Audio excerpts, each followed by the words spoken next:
지금 이거 보면서 삼성전자 20만 원, 네, 하이닉스 100만 원 찍었는데 제 셀트리온은 왜 이 정도밖에 안 가는 거야? 생각하셨죠? 사실 저도 오늘 장 끝나고 똑같은 생각을 했어요. 네, 코스피가 6천 선을 눈앞에 두고 있거든요. 네, 20만 전자, 100만 닉스 시대가 열렸다고 뉴스마다 난리예요. 네, 반도체 AI 관련주는 사상 최고가를 경신하고 있는데 바이오 쪽은 상대적으로 조용하잖아요. 근데요, 보통 이럴 때 사람들이 하는 말이 있어요. 바이오는 원래 시장 후반에 가는 거다. 이게 맞는 말이에요.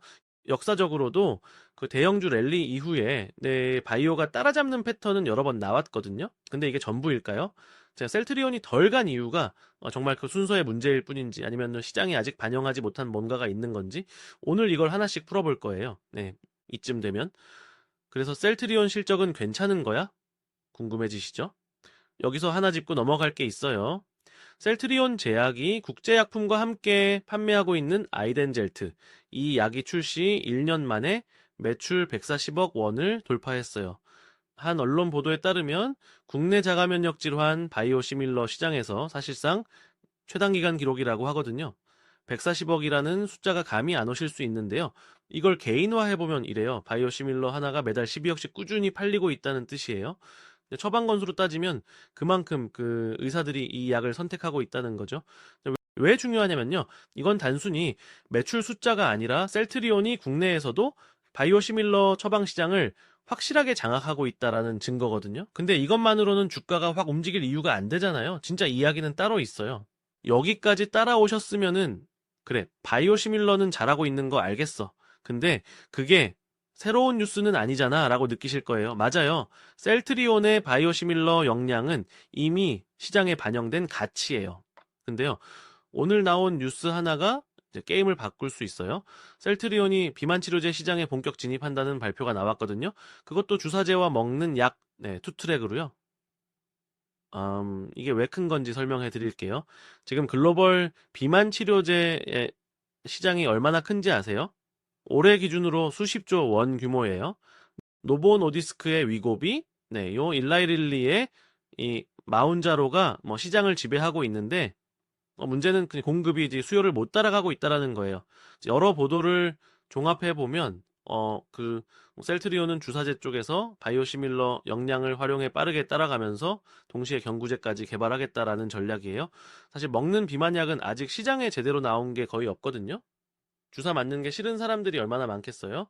경구제가 나오면 시장이 2배, 3배로 커질 수 있다는 게 업계 전문가들의 분석이에요. 네, 셀트리온이 여기 들어간다라는 건 네, 바이오시밀러 회사에서 신약 파이프라인을 가진 회사로 정체성 자체가 바뀔 수 있다는 뜻이거든요. 그런데 여기서 한 가지 불편한 진실을 짚어야 해요.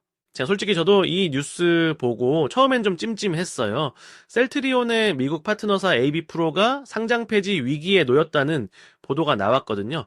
HR2 다중항체 임상을 진행 중인 회사인데 상폐 위기라니?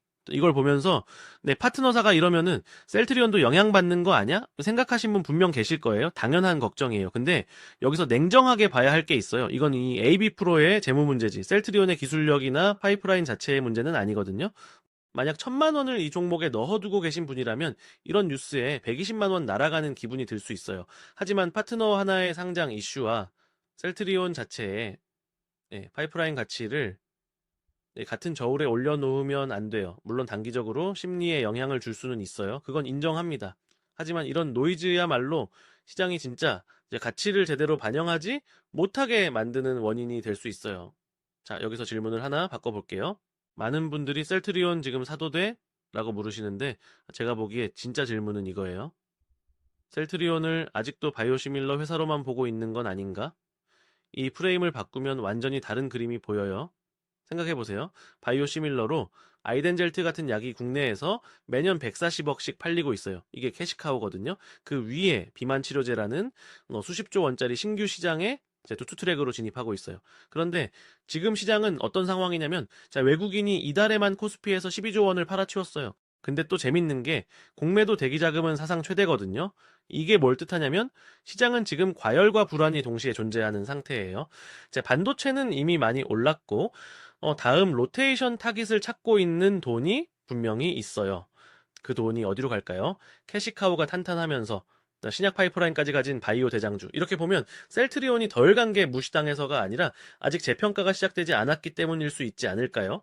자, 아까 앞에서 아이덴젤트 매출 140억, 네, 비만약 투트랙 진입, 그리고 AB 프로 리스크까지 이야기했잖아요. 이 세 가지를 놓고 보면 하나의 그림이 나와요. 그러니까 셀트리온은 지금 바이오시밀러로 안정적인 현금을 만들면서 이제 비만 치료제라는 완전히 새로운 성장 엔진을 장착하려 하고 있어요.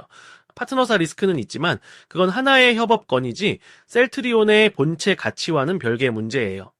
기관이나 스마트머니 입장에서 보면 바이오시밀러 캐시카우의 비만약 옵션까지 붙은 회사가 코스피 6000 시대에 아직 재평가를 받지 못하고 있다는 건 오히려 진입 기회로 보일 수 있거든요.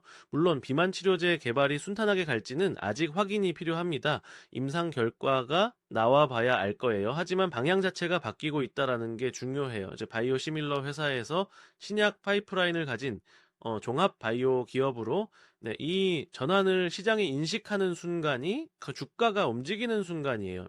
비만 치료제, 임상 진척도, 경구제 개발 타임라인 이 두 가지가 확인되는 시점에서 셀트리온의 밸류에이션은 지금과 완전히 다른 기준으로 다시 짜여질 수 있다라고 저는 보고 있습니다. 오늘 영상에서 다룬 핵심 데이터를 한 장으로 정리한 자료를 설명란에 올려뒀어요. 저장해 두시면 나중에 판단할 때 유용할 거예요. 네, 도움이 되셨다면 구독, 좋아요 한번 부탁드리고요. 다음 영상에서는 바이오 섹터 전체가 코스피 6000 시대에 어떤 흐름을 탈 수 있는지 그 큰 그림을 한번 다뤄보겠습니다.